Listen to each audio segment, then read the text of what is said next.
Hi, this is Troy Dreyer coming to you from the red carpet at Streaming Media East.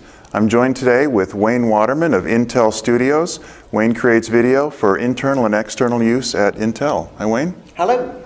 So I guess most of your video that you create is for internal. About 90% of the video that we do is internally focused, yes. And I know with internal video, the big problem I always hear is how you can do it without slamming the whole network. You must have to serve to thousands of people. Tens of thousands. Tens of thousands of people. How do you do that without destroying your bandwidth? Multicast is pretty much in the enterprise the only way other than landing hundreds and hundreds of servers out there to handle unicast as a cache edge. So 90+% of the videos that are viewed, they get via multicast. Unicast is done for VPN and for the wireless users, but we're actually even moving into distributing multicast over wireless.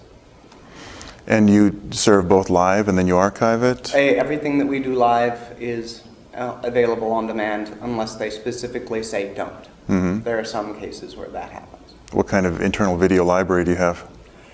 Extensive. And storage is always an issue that you have to take care of. Fortunately, storage is getting cheaper and cheaper. And I understand that as online video gets more professional looking, people have rising expectations for corporate video as well. It's true. For a good long time, 320 by 240 was the standard video for streaming. We're upping that to 640 by 480 for some of the things that we do.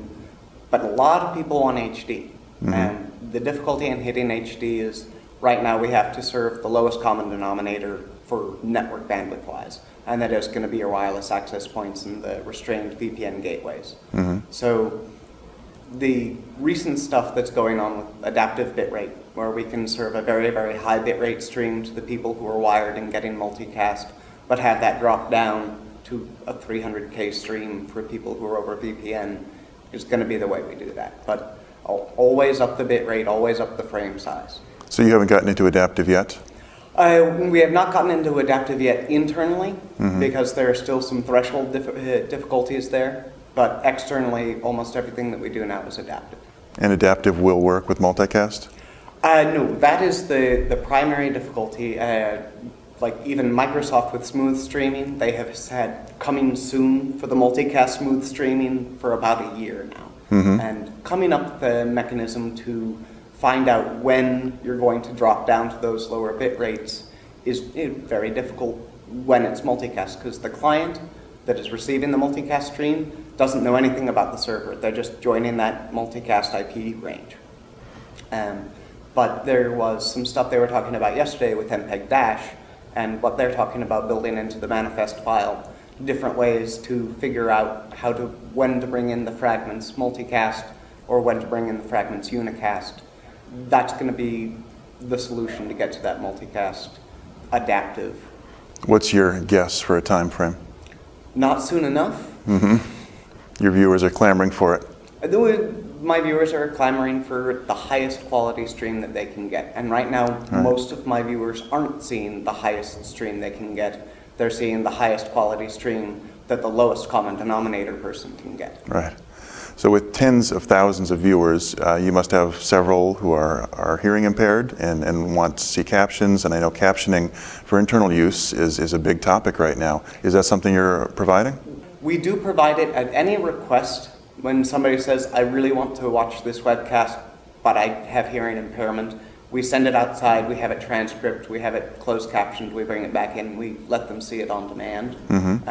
It is going to be important to start to be able to do that while it's live.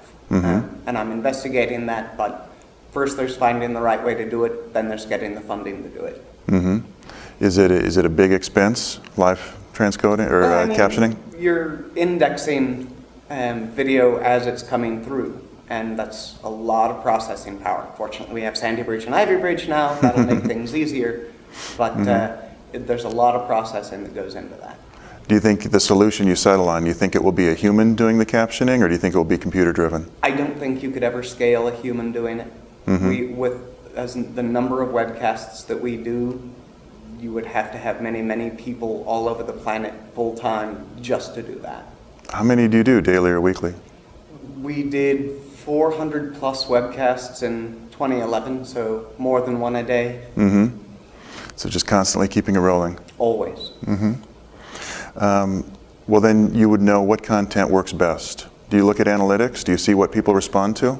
I do indeed. There are two types of analytics. One I think is solely underrepresented. One set of metrics is for the clients, which is how many people watched, how long did they watch, and did they enjoy it. But there's the other set of metrics for the network side of things. Was there any packet loss? Was there any frame skipping? Was there an unusual amount of buffering? Mm-hmm. And I need to get that information so that I can go to the network team and have them correct the problems. If you say people had a problem and couldn't watch, and that's the data that you give, it doesn't give the network guys anything to work with. Right. But if you hand them logs that say, on this subnet, all of the people on that subnet were dropping 15% of their packets, and here's the log thereof of all of the subnets and IPs, the network guys actually usually get kind of excited about that sort of data because that's where it exists and they know what to do about it. Mm-hmm. But metrics are very, very important. If you can't track that it happened, it didn't happen. Well, how about metrics for the content itself, or what you're putting on? So we have collected that sort of metrics, including surveys, did you enjoy it sort of thing, for ever since we've been running webcasts. I don't think that people read the metrics enough. We provide when people joined, how long they stayed, when they dropped off, but it doesn't really seem to impact the choices that people make in whether they're going to do a webcast or not. Mm-hmm. There's no programming decisions based on that? None that have come to my awareness. Well, for companies watching this who are thinking about what should I show to my employees, is it like the chief executives addressing the people works well, or product demos, new product announcements? What gets people more excited? Well, the excited is the product launches, the sales conferences, the CEO talking to them, even the group leaders. We do once a quarter. All of the groups do business update meetings, and almost all of those are webcast, which reduces travel a good deal. Mm-hmm. But there's a lot more short format video coming on, and we need to do more short format. Most webcasts are too long. Mm-hmm. With so many mobile workers, you must have tons of people out in the field now who want access to your video. Is mobile access a big concern at Intel? Mobile access is a very big concern.